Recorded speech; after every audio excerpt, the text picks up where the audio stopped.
I've never seen you move so fast. Jesus. You That was great. guys are in the same spot this week at Grant's studio. Yeah. Works like a charm. Yeah. Okay, so those of you who aren't here with us, they spent like 30 minutes trying to figure out Grant's studio. I would like to point out it is 8:16. We spent 16 minutes. And I would also like to point out that it was just Grant. It wasn't me trying to figure it out. I was also here for just 16 of those minutes, and it had started before I got here. The rest of the setup's easy. Is it? The audio part. I just haven't done this part of it, where we would be in the same room, but we're using this particular program, and we got it. I'm excited. Yeah, I heard the setup was idiot proof. I obviously didn't color correct for Mike. He's looking like he might not be wearing his glasses right now. Yeah, I'm not vaccinated, so that's what accounted for the color difference. Yeah, I don't understand why you guys are in the same room together. This is really dumb on either one of you. I think it's sad. Oh no, we hung out for a bit this weekend. Actually, we had a good time hanging out together. So we did. We had a couple listeners come in from out of town, out of Dallas. They're now going to be actually Allen, just north of Dallas. Mm-hmm. They're going to be moving down here, I think, in August or so. I think that's what they said. Yeah. But yeah, we went bar hopping a little bit during stage 5. It was fun. Yeah. we hit up Oddwood and then we went over to Lazarus. Yeah. And it was a good time. It was a good time. It is literally the peak of Omicron right now. It is the peak. We are at the peak. Yeah. We are at the top of the mountain. Yes. We can see out upon the lands. I scaled it, I looked every doorknob on the way here, and in your recording studio, it's actually right next to the Goodwill. So I found a couple of heroin spikes. Yep. I decided to see if there was any left in there. So you did. It was a bad idea. But Rubio, have you ever made someone go against the strengths of their convictions? Yes. Yes, very often. Oh man. I don't feel good about this one. But we broke this listener's like 13-year streak of not having any meat. No, dude. Not intentionally. Yeah, not intentionally. Okay, wait. Before that happens, listener, if you are indeed listening right now, the hashtag is #MeToo. Is it meat? Me too. Yeah, when you're asserting your imaginary dominance over somebody and making them eat some meat. Yeah, I mean MEATOOH. Meat. Ooh. I mean, Grant, like I say this and this is literally he forced it down her throat. It was it was. Do not literally say that. Don't literally say it. No, it was more metaphorical, I guess. Okay, well, how did you get her to eat this metaphorical meat? So Mike got a bunch of food for us and brought it to the table, including a great queso flambado. So it's a queso fundido. It's flamiado style queso. Yeah. So it's not. Most other listeners, if you've ever been to this town before and you've had queso here, most of it is kind of saucy. This is more baked cheese. It's got a char across the top. It's very stringy. Easily the best thing on our menu. I like how Grant was like, it's like queso lambada or something. I said lambaba. Lambamba. Queso lambamba. You even fucked up La Bamba. I couldn't say lambaba. So yeah, you got some queso fundido, and that's it's melted cheese with chorizo in it usually. Yeah, this was the chorizoed version, and I had some beans and some chips and guac, and I think I'm the only person really tearing into this. You were tucking in. Yeah, I was like 3 beers deep, so I was definitely in queso Mike mode, and it's like, oh, hey, this is really good. You should taste this. And Grant's like, oh, this is so good. You absolutely should taste this. Mike, make her a chip. So I made a chip and I handed it to her, and she ate it. And I was just like, eat it. and then she, I thought jokingly, after she had already put it in her mouth, she says, "There's no meat, right?" And you're like, "Well, there's chorizo." And she goes, "Oh, yeah, I'm a vegan. I've not eaten meat for 13 years." How is she eating cheese if she's a vegan? Oh, I mean, vegetarian. Vegetarian. Vegetarian. We don't know the terms. It sounds like a whole clusterfuck of misunderstanding and not caring. Oh, well, We cared. We felt really yeah, bad I felt really bad. for like a minute. Yeah. But look at her now. She gets to taste delicious chorizo. She died. Yeah, actually. she died. The meat did hell. It was just Yeah, it just ruined her digestive tract. It's over now. Yeah, so they're not moving here. Yeah. I think that's Well, probably I think he'll move here. So Yeah. he'll carry on. Yeah. I think that's probably the worst thing we've ever done to a listener. You would think. Yeah. Yeah. That's all I'm willing to say on Mike. Holy crap. I'm John Rubio. With me I have Grant Davis. also, Mike Lambert. and you guys are, like I said, in the same room together because you're fucking madmen. We're just I coughing mean, back. yeah. And forth. Oh, yeah. I mean, it's kind of like we're quarantining together since we, already went out on the town and we're That's hanging not- out. That's not how pods work. That's just That's idiots. We're in a pod. Yeah, we're in a pod. Yeah. Yeah, this is We're casting via pod. and I mean, it's Podcasting. a very small enclosed space. Right. I mean, there's no windows. I think the only vents here these are COVID vents, right? Those are, Yeah. well, it's, Yeah. just please don't get me, don't make me lose my business here. Shut up. Just shut up, Mike. Shut up. Nobody watches this show. I'll tell you one person who does watch this show is our buddy Nick De La Rosa. Is that a good segue? Nice. Maybe. Depends on where we're segueing to. Is it Well, going to make me lose my business? Weeks ago, he spoke to somebody from Fair Isle Brewing Company out of Seattle, Washington. I believe what he said to them was, "Hey, man," and then something,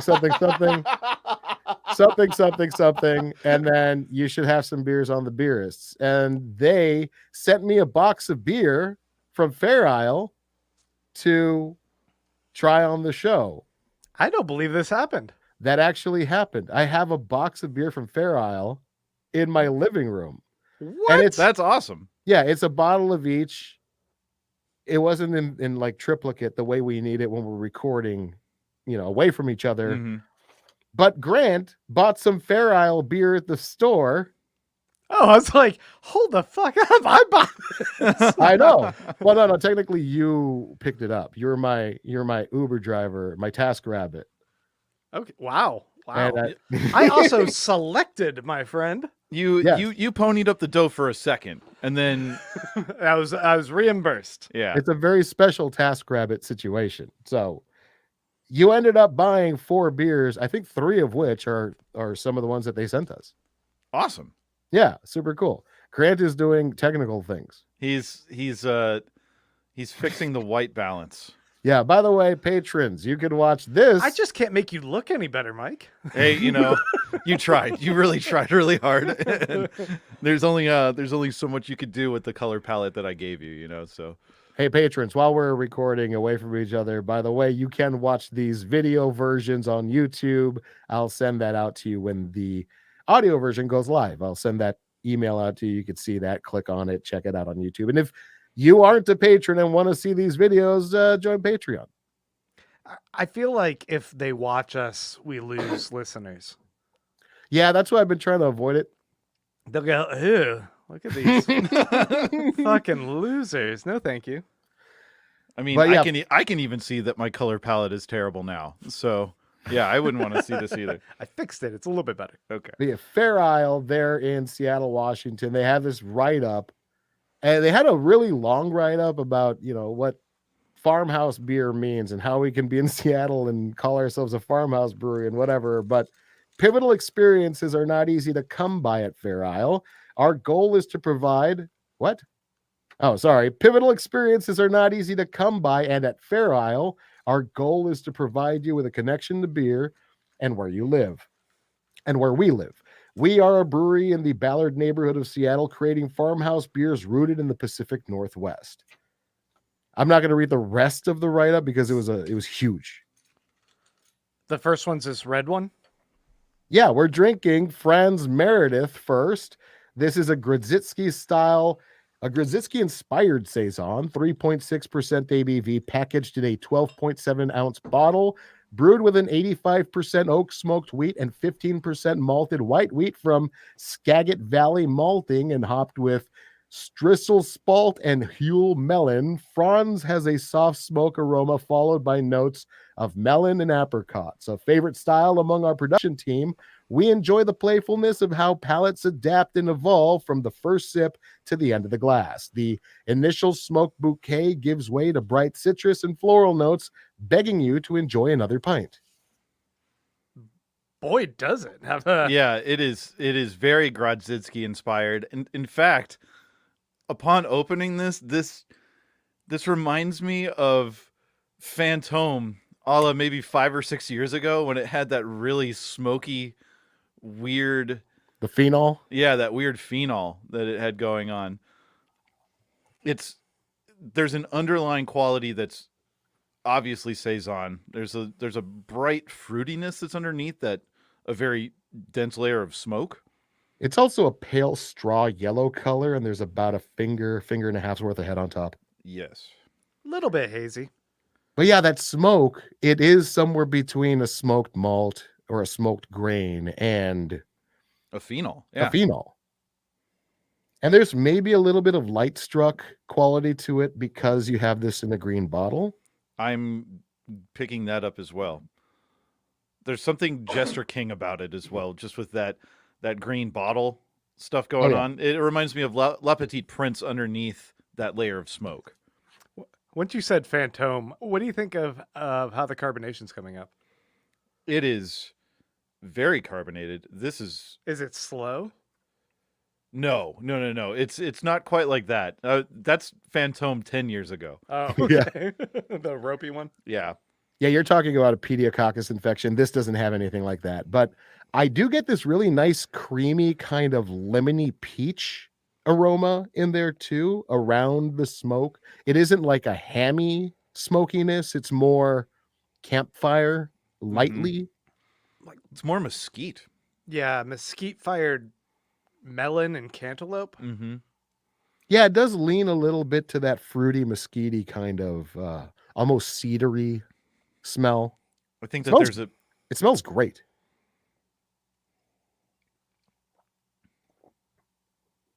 You guys go in for a sip? I've gone in for a sip the last couple of descriptions, but all of the things that you guys have mentioned that's present in the aroma are present in the flavor as well. Mm-hmm. It's got that smoky note also bends really rubber. So it's got Iodine. a strong rubbery flavor. Rubber cantaloupe. I like iodine. I do get a little bit of that rubber, but I think iodine's a more prominent flavor that I'm getting. The smokiness is kind of peat smoky almost. I was going to say Islay Scotch or something like that. Mm-hmm. And then after that, there's a pretty in-your-face lemon flavor. And it's not like super, super sour, but there is some acidity there. Lemon and peach. When you said like peach cream lemon, Mm-hmm. yeah. I do like the citrusy part of this. I do like how that connects with the smokiness, which is somewhere, like I said, somewhere between a peat smoke and what you get from mezcal or something. Mm-hmm. If you've ever had Ardbeg Scotch, it's that same iodine quality that I'm getting there. This is very palatable. I was worried about this one because for me, this is going to be sacrilege, especially in this town, but Grodziskie is it's kind of a take it or leave it kind of thing. I feel like most of the beer industry folks really tend to love the shit out of it, and I can take it or leave it. Yeah, But same here. but this is good. I like this. Yeah, I'm always wary of smoked beers in general. I'm not a big smoked beer fan. Once in a while, I'll have one that really resonates with me and it hits in a really great way, but generally I'm not a fan. This is actually quite good. Right. That aroma was just off-putting to me initially, Mm-hmm. but once I dove in and actually took some sips of this, I'm like, okay, right on. How it washes across the palate, the carbonation, the balance of flavors, all of it is really well executed. This is delicious. There's something about this that reminds me of a meal that I had recently at Salt and Time, Solu Maria here in Austin, Texas. They Mhm. had they called it a tinned fish. So it was fish from a can, like sardines, something Yeah. along those lines. And they served it with an everything cracker and with a lemon that was charred on the grill. Mhm. And that char lemon is a lot of what I'm getting here. Everything about this flavor is good because it reminds me of some kind of light protein cooked on a grill outside with lemon pepper. Mm-hmm. Like everything about that is what makes this beer shine because that's a classic combination of flavors that go with smoke, lemon pepper. Mm-hmm. And this nails that. It absolutely nails it. They went the right direction for the right results. I mean, this is super, super delicious. This is really good. I'm going to finish my whole serving on this one. Me too, man. I really want this with some kind of white fish on the grill with lemon and pepper. Like that would be a fucking amazing. I feel like that tinned fish meal, this would be the perfect accompaniment for that. Yeah. And the I have- carbonation is so big. I'm like fighting back burps right now. Mm-hmm. I've never had tinned fish. I hadn't had it either because for me, fishy fish is one of those flavor profiles that I'm still struggling with and something that I still test myself with all the time. But I'm always worried that it's going to be that. And this was anything but. It was just a very savory white fish and it was delightful. What was I telling you guys that I know a guy from college who now lives in Germany and he made a 24 days advent calendar all of tinned fish? Oh, cool.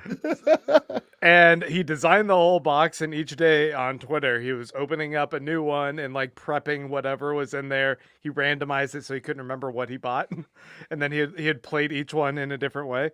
And I just thought that's so hilarious and bizarre. And I've never tried tinned fish. So, but The one that I had was really good, and I wish I knew exactly which one it was. I don't remember. what Surströmming. It No, was not you- that one. It Don't was, go- it was definitely not that one. You don't go directly to that fucking fish. Did you see that video that I sent you guys earlier? Jesus, I've seen that a few times. It's so good. I think you have to search for if you have a strong stomach because there's a lot of vomiting in this video. Google search or search on YouTube for the best surstrumming challenge. I think it's something like that. And there's two guys sitting at a table. It's In a bonkers. camper. They're It in is- an RV. I think it is in an RV, but it's real bad. Anyway, Oh, that is that was the one where the guy rips the light off the ceiling and throws up in it? no. Oh, there was a different one that I saw. No, but this is as good. I think this was funnier. Anyway, it's in your fucking messages. Check those. You Franz- sent it to us while we were eating breakfast, man. Good for me. Franz Meredith is what we just drank. The next beer we're drinking is called Waltrude. This is, I hope I'm pronouncing this incorrectly, a saison with malted spelt and sterling hops, 4.7% ABV, packaged in a 12.7 ounce bottle.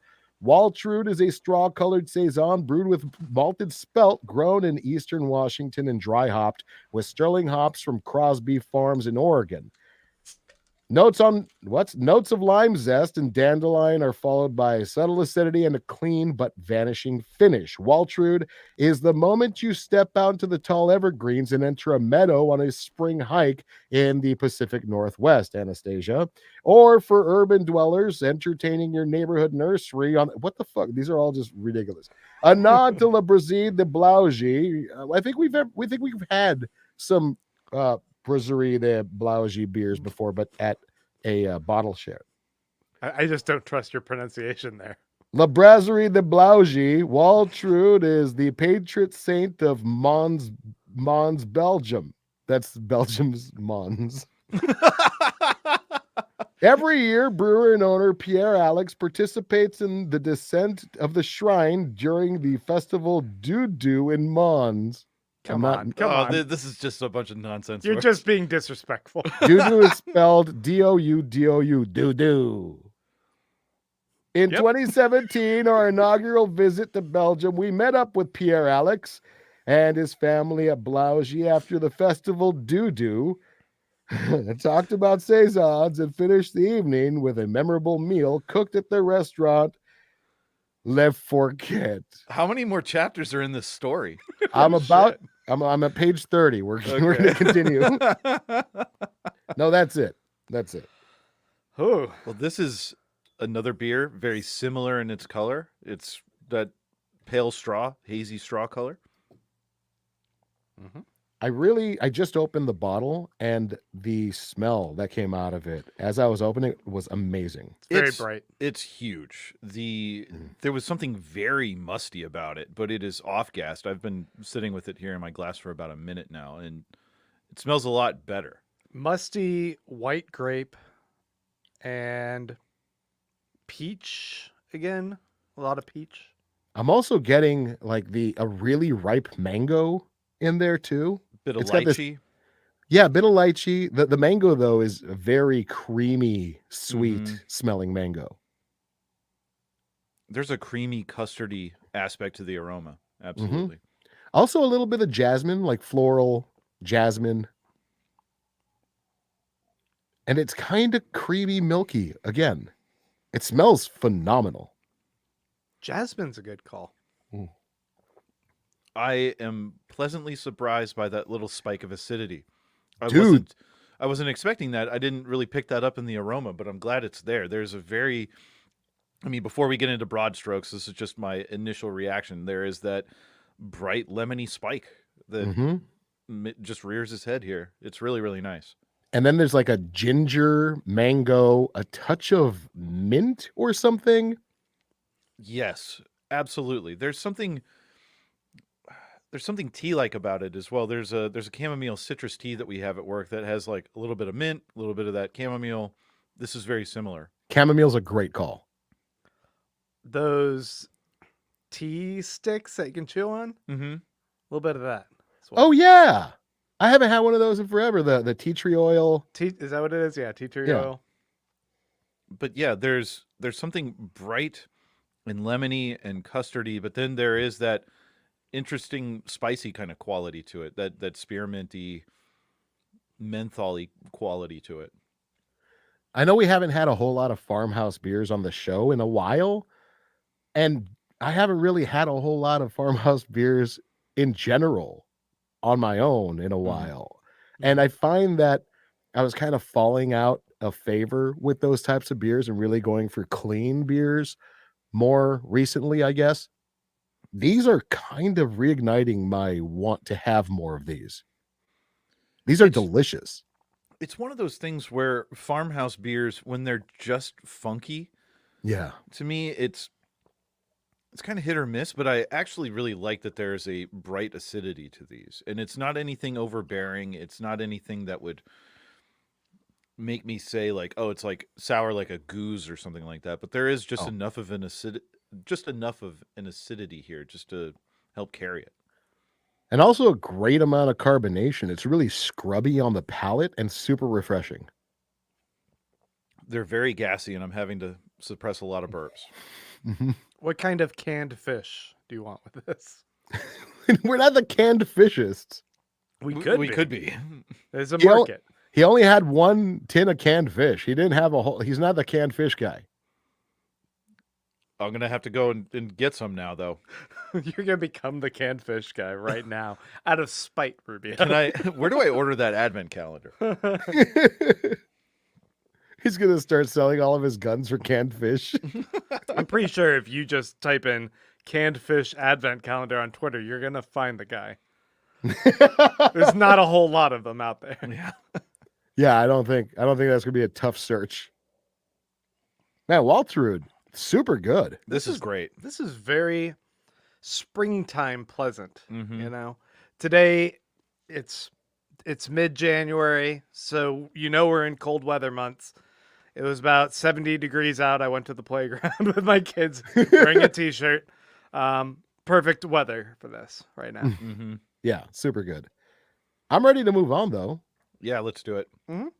That was Waltrude. We're going to move on to Eugene, a farmhouse IPA featuring Mosaic and Nelson Sauvin hops. This one, I was in my kitchen carrying these bottles of beer so I could go and do some research on them. And I dropped that one from about chest level onto the floor of my kitchen, and my floor is tile. These fucking bottles, this thing bounced about knee height, bounced again, bounced a third time, and did that like rattle roll thing that across the floor and was fine. Damn, solid.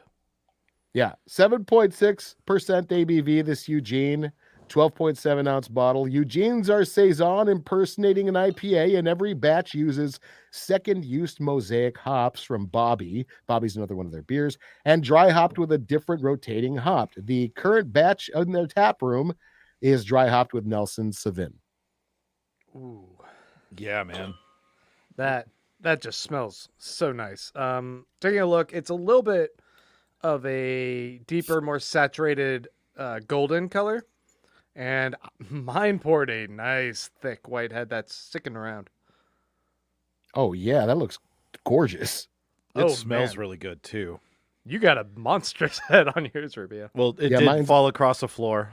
Yeah, I got about 2.5 fingers. It fell across the floor yesterday, to be clear. Oh, that is so brightly tropical. Yeah, there's an underlying citrus orange quality to it. I think that's the broad stroke, but I get pineapple. I get a bit of mango in there, but it's really funky. Just papaya and Papaya is a good call. There's something a little catty about it, but in the mix of all of the other aromas that are going on, it's actually pleasant. Has Mango- anybody said passion fruit? no. Yeah. Good call. Mango bubblegum and grape bubblegum. Oh yeah. That smells incredible. I love everything about the way this smells. There's also like some pepperiness going on. Mhm. Yeah, it isn't straight tropical IPA. There is like a peppery floral part to it. And that's delicious. I did have a sip too. but- I just had a sip of it as well, and it is delicious. This doesn't have the same spike of acidity as the other ones did.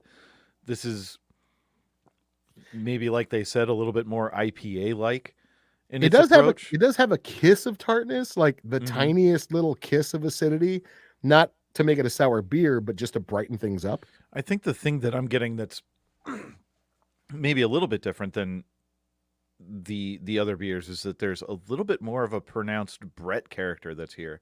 Yeah. It's the thing that's, at least for me, accounting for that pepperiness that you mentioned, Grant. There is a lot of that here. This But is so nice. This is so even and just such a pleasant drinking experience. They really fold the hops into this very, very nicely. It feels more like expressions of yeast somehow. Mhm. You remember was it Tropic King from Funkworks or Yeah. was it Nelson Sauvin? I don't Yeah, remember. no, this is how I wish that beer tasted. Yeah.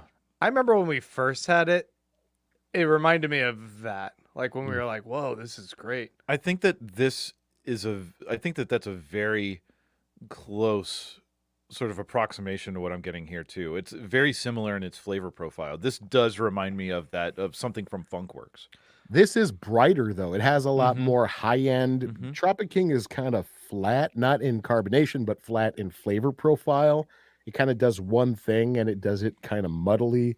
I haven't had it in years, so it might be different now, but this has a lot of like high end, tart, bright things, but also some really dug in kind of malty character Mm-hmm. to balance it all out. It's super dynamic and delicious. I just love the tropical notes up front and then that earthy Mm-hmm. bitterness that comes in at the end Mhm. and how that just lingers on the palate. This is a beautiful beer. It is. If you told me that somebody made what amounts to a passion fruit saison with, I don't know, some really, really rich, malty characters that kind of pop in and out every so often, but still stay really bright, and you gave me this beer, I would believe that that's what this was. I mean, I'm impressed. Where are they out of? Chicago? Seattle. Seattle. Okay. This is great. Mm, It's so good, man. Every beer that we've had on the show so far has just been fantastic. I've never had anything from these guys before, at least that I can remember. So this is a great introduction for me. Yeah, I don't think I'd heard of them before Nick told me about them. I just went to the grocery store and I look around for what's new and what has a set of it that we haven't had on the show so I could get a few of them. And this one, I was just like, oh, look at that. Those are really expensive. A But perfect size with the bottles, man. yeah. I So, love this bottle size, the 12.7 375 ounce bottles. This It is is. great. Mm-hmm. it's working out great that Mike and I are in the same room because we're just sharing one bottle instead of having to open both of them. Oh, cool. Grant's just gonna fucking take his whole And bottles then I'm going to back take home all with him. mine back home and Mike's just going to have dick all. Yeah, So. son of a bitch. Have fun with your dick all. Yeah. I will. Oh God. The He all might mean his penis. Oh, no. That was Eugene. Let's move on to the final beer for the evening. Odilette. I think that's how you pronounce it. Odilette. Odelette. This is You're a right. fooder. Odilette. Yeah, there's a fooder lager aged, a fooder lagered beer de garde. Neat. 7.7% ABV. Odilette is a beer de garde lagered in a Missouri oak Ooh. fooder Mike. Oh, you know it. for 8 weeks. Dry yet rich, this malt forward farmhouse ale was brewed and garred during the cooler months, welcoming the spring. Created with ingredients farmed in the Pacific Northwest, fermented with our house blend of wild and feral yeasts and bacterias. Guard is a past tense verb? Yes, I had it no can. idea. It can be. Make a note of that for next time I'm playing Wordle. Man, the burps are coming. Holy shit. Mm-hmm. Oh, And wow. having poured this has a good 3 fingers worth of head in my glass. Mine's it's a- got quite a bit too. It's a beautiful, somewhat hazy golden color. Can you smell this yet? It's dipping toward amber. Yeah. Wow. Look at the head, too, Wow, though. man. We all got some fluffy Oh, head? yeah, definitely. It's hard for me to smell the beer through this head. There is just a pleasant custard, oaky, vanilla quality that's here. Yeah, and then I also get a little bit of light struck skunkiness. Mm-hmm. There's a underlying malt quality there. There is a bit of a breadiness that's happening. And I'm getting something, citrusy. It's, again, hard to smell through what is really like a finger. I'm sorry, about an inch and a half. I'm getting a little bit of a spice quality, maybe like a distant allspice or something like that. When I first started smelling it, I was like, oh, no. That's buttery. That's going to be a diacetyl problem. But as the head has dissipated, that has just turned into such a rich, oaky note. Mhm. And I'm like, oh, good. Okay. That's what I'm smelling there. I just had a sip, and this beer is fucking brilliant. Holy shit. Mm-hmm. You get all Holy that. shit. You get all that beautiful oak in the flavor. but then it's tart, and then there's like dried apricots. There's quite a vinegary note there too. I'm not really getting vinegar. I'm getting mostly lactic acid. Yeah, I'm getting lactic acid too. I get like a vinegary, buttery kind of thing going on. Really? I'm not getting diacetyl. I'm getting more like It's oak. it's pretty dry at the end, so it's not oily. Yeah, it doesn't come across the palate like diacetyl butter. No. But there's a certain quality from the oakiness that I could see like crossing into those territories. It's really minerally. It does have that, like I said, dried apricot mixed with lemon, maybe a little bit of lime peel bitterness. There is a Brett quality in the back end of it as well. There is a little bit of a Band-Aidy Brett character that's going on here as well. Possibly, yeah. I do get that farmy sort of funky, almost Mhm. mushroomy thing. There's something, yes, and that same thing is something that I get out of Orval. Mm-hmm. It is farmy mushroom, but also a little bit caramelized. Mm-hmm. But then there's also all that fruit, the strawberry and peach going on. Mm-hmm.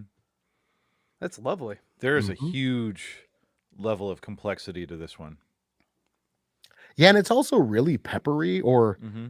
I can't really say black pepper because it's hitting different, maybe white pepper. And the alcohol sort of stays on my tongue for longer. That's my least favorite part. I'm not Mhm. really a big fan of tasting the ethanol in a farmhouse beer or something that's tart and farmhousey. Hmm. It's fine here. It comes off a little bit more like a cocktail than it does Mm.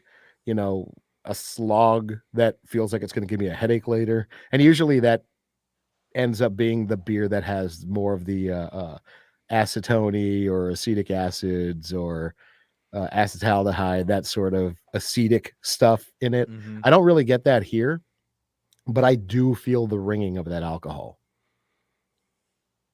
It's all 7.7%. Yeah. But it's really good. All of this has been really good. Yeah. The execution on all of these is quite fantastic. Even just having the exact same feeling amount of carbonation across all four of these beers, Mm-hmm. the carbonation is probably a little bit different to adjust for like the body of the beer and the ABV and all that stuff, but it feels consistent. The whole Mhm. thing feels like a consistent family of beers, and I really appreciate that. Mm-hmm. Yeah. You definitely get a sense of not only the brand for them, but also maybe the terroir. Is that the right term? Yeah. The environment around which they're brewing. It's really I good. I feel like I should have a bell anytime somebody in craft beer says terroir. I could just fucking ring it. It's such a buzzword. I was trying to buzz it up. You know, you have a beer that tastes of a place. Yeah. There's something that is, speaking of that, there's something that also reminds me of Jester King and just I guess the consistency across just the I guess the brewing perspective that these guys are putting out there. Yeah. It's Jester King, it's Scratch, it's Mm-hmm. DeGard, it's that kind of brewery. And I really like that approach. It's the same approach that, brewers in Belgium have when they're trying to, use all the yeast and bacteria from their native lands, which is kind of how beer got started or styles got started. Styles are really just a projection of what people who were making beers in those parts of the world had at their disposal. They just used that, and they weren't trying to make something called a pilsner. It was just beer and pilsen. And speaking of projection, it's always funny to me when I have beers at Jester King, it's an actual, there's farmland, there's trees, when you have a beer there, it really tastes of a place. And then when I would drink Cantillon or something like that, it's like, oh, this place has got to be in a very similar setup. And it couldn't be further from the truth. It's like an industrial strip mall. Like there is like smog is part of their terroir. Like, Yeah. like it's like what the like not at all what I was expecting. But this, Yeah, and everybody's like, oh, that yeast and bacteria come from peach orchards that are miles away yeah, from where they are in their industrial complex. I can really get the taste of bullet casings and sorrow at the loss of your dead child from this beer. Really taste of the place that you're brewing this. I mean, France is only a couple hours away, technically. Yeah. You can almost From smell Brussels, you can almost smell the baguettes from this economically depressed place. You guys ready to give your recommendations? Yes. I think so. Well, at the end of every episode of this podcast, we each individually give our recommendations for whether we think a beer's a buy, a try, a sigh, or a die. We also have an opportunity to do a best of the beers, and we'll get to that if we have to. The first beer we drank in this Fair Isle show was this Franz Meredith. Grant. No, actually, I'm going to go first. Shit. Whoa, okay. Stealing all the power. This was that Grozitsky inspired Saison, 3.5%. I actually thought that was great.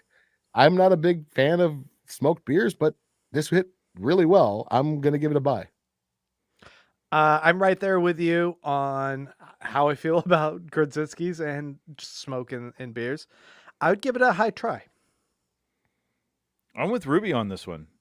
This is a Grodzitsky inspired beer that I would buy again and drink again happily. Waltrude is what we had next. Saison, melted spelt and sterling hops. Man, this one I think is tied for my beer of the night. It's a buy. It's amazing. Buy as well. I agree. This one is awesome. Absolutely a buy and also a tie for me as well. Eugene, the farmhouse ale featuring Mosaic and Nelson Sauvin. That's the one that they modeled after an IPA, I guess, but it was still a Saison. It was my tie for my beer of the night and fucking buy. It was so good. Beer of the night for me as well. And a buy, if not a high buy. Man, that one rocked my socks. Right? Yeah. It is a high buy for me. Excellent. Odilette is what we are still drinking on. That was the last beer we had in the lineup, a Fooder Lagered Beer de Garde. That one I thought was a try. It was really good, but I kind of wish the alcohol wasn't so high. It was a try though. That's a good beer. Yeah, I think I'm somewhere between a try and a high try on that one. I was quite enjoying it. This is the other one that's tied for beer of the night for me. I really like the level of complexity that was happening here and the flavor profile. Just it sung for me. And I agree with you. It had layers. Like this beer was a really layered experience. Super good. This was fun, and kudos to Fair Isle popping up on the map here in Texas, and then me getting the beer at the same time as Nick tipping you off and them hitting you up. It's kismet. It was I got that package from them like 3 or 4 weeks ago. It was the week after we went dark and went and recorded separately. So I've had that box for a while, and it was only, like you said, kismet that you picked them up at the store. Right. Are they about the same lineup that you got from them? No, they had a few. So we have other beers that we could try on the show. Oh, nice. Yeah, I think there were Come on down here to this studio. We'll pop those open. Nah, I'm not going to go get COVID, your weird fucking COVID age party. All right. Mike and I now live here. Yeah. This is where we're just going to swap spit.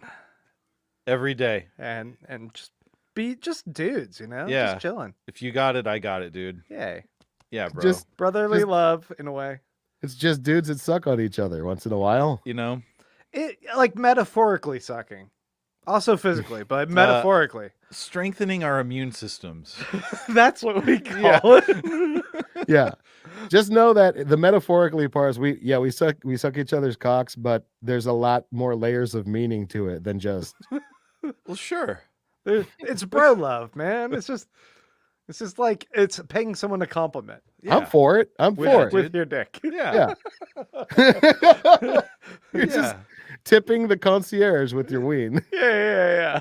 We don't have to do this. We get to. Yeah. We get to. Yeah, this isn't forced. This is a privilege that we both have. I support it. 2 weeks later, Mike and I just want to kill each other. And we're trapped in this fucking room. Yeah, With these- suck your own dick. There's I no can. ventilation. This place should be condemned. How am I able to operate a business here? I thought you were saying you didn't want him to shut your business down with shit he said. 2 weeks later, Yeah. it's getting shut down. We gotta get out of here. It's fucking hell. Before you come in, you have to put this mask on. You hand him one of those bird-looking plague masks from old tapestries. It's eyes wide shut. You have Yeah. to put this mask on for the fuck party. At the very end of that bird beak is a hole for a dick to go in. Oh, you could have just said a hole and we could have filled in the blank, but you filled it in with a penis. I didn't want there to be ambiguity in my statement. Quite clearly. Yeah, you put a dick right in there in that bird hole. You put the big in ambiguity. And Mike's gonna put the big in that bird mask. It's like a limiter. Like Man, this was fun. Yeah. Thanks everyone for checking us out. We'll Thanks, see you guys. later. Good night.